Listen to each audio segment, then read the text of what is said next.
But now you regret that decision. And that's what you're finding happening to a lot of more women. and more. Yeah. So they're saying, where's all the good men? There's lots of good men. They just don't want you. You're a damaged goods lady. Everybody wanted to know where the good men are, but let me just explain to you what's stopping these good men from getting with you. This idea that a man should come along and take you as you are. He should accept you for who you are, how you feel, how you think, what you do, and he shouldn't question that. He should embrace it, right? That's what you want. But that man wasn't good enough to be with you, to get with you, until he did all the work. He had to become this amazing provider, which means he needed to put in extra work and effort towards his career, maybe his education. Maybe he had to really put in the work for a grind, whatever he was doing. But until he can provide a lavish lifestyle, you didn't think he was worth much of anything. You want to make sure that you have a man who's making solid, sound decisions. You want him to stay far away from all these girls in these streets where he can get somebody pregnant and have all these children out of wedlock, because you want to be the woman who comes along for this perfect man, right? But you don't want to do any work. Do you know why your grandmothers back in the day were able to get these men when they were young? That's because they spent their entire life being raised and taught how to be a good woman, how to make sound decisions, what men cared about. See, we frown upon that now. You call it misogynistic. But no matter what name you put on these things, it's not going to change that you can't control what a man is going to find attractive and what a man is going to pursue. You just can't. So you have two choices. Get on board and start putting in the work now, or be okay being single. The choice is always yours. Yep, that's facts. Many is going to buy a dog and die alone. Mm-hmm. That's a fact. You've seen the studies, over 45% of women by 2030 is going to be single and childless. Mm-hmm. They scream about where's all the good men gone, yada yada yada, right? You have your hot girl summers, do your thing. Now you hit the wall, now you're getting lonely, now you want a good dude, but you passed up those good dudes, right? Yeah. You make poor decision and expect, later on, it's going to be all good. Your Prince Charming is going to ride up on the horse and come and save you. This ain't no fairy tale. And yeah, the women back in the day, they did understand. They cared about men's feelings. Mm-hmm. They were twice the women that I see today. Mm-hmm.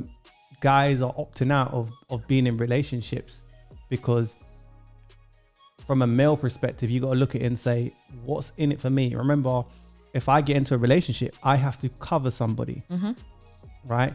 So then when you're entering a marriage or a relationship, you got to look at it in a sense of a business. Mm-hmm. So like, this is what I bring. This is what you bring. Yeah. And you got to see what works for you. And I'm saying, me getting with a woman, getting in a relationship, getting married, she will have an incentive to divorce me.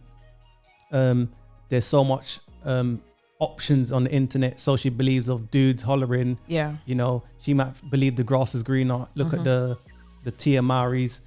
You know, she regret it. Yeah. But it don't matter. I have to go through the motions. She's gonna regret it. So that's not really an incentive for me, you know, to say, okay, let me get into a relationship. Yeah, I can understand that. Like what I don't understand, why do a lot of you women like to front? You say, I don't want no man, I don't this, I don't that, and you do that with how you feel right now, but not long after, or when you go home that same night and you're getting in your bed and it's cold and there's no one on the other side, and no one to talk to you, then you're crying. They do things in the moment. It's like that chick that done the what was it? She slept with over 1,000 men. No, I think she slept with 100 men. Oh, she yeah. slept with 100 men and she wanted to do 1,000. On Saturday, I got run through by 101 guys.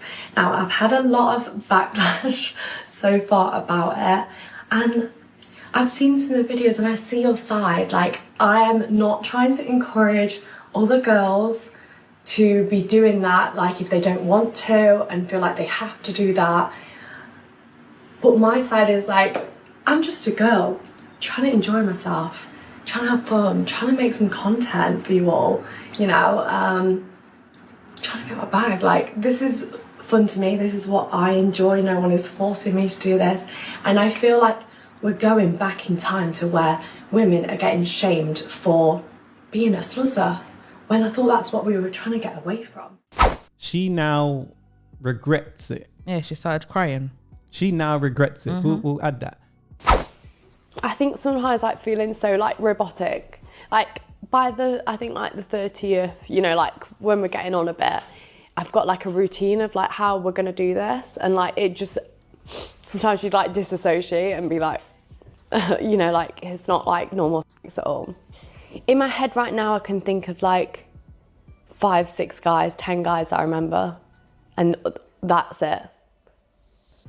But it's just, I don't know, it's just weird, isn't it? Like, if I didn't have the videos, I wouldn't have known I've done 100, you know? But yeah. I think that was kind of the hard part, is like conversing with them, and like when they'd kind of be like, oh, like we've only had 2 minutes or 3 minutes and you said 5 on the message. Did someone say that to you? Yeah. But she regrets her poor decisions because in the moment, Yeah. it was all good. It was all good a week ago. But now you regret that decision. And that's what you're finding happening To a lot of more women. and more. Yeah. So they're saying, where's all the good men? There's lots of good men. They just don't want you.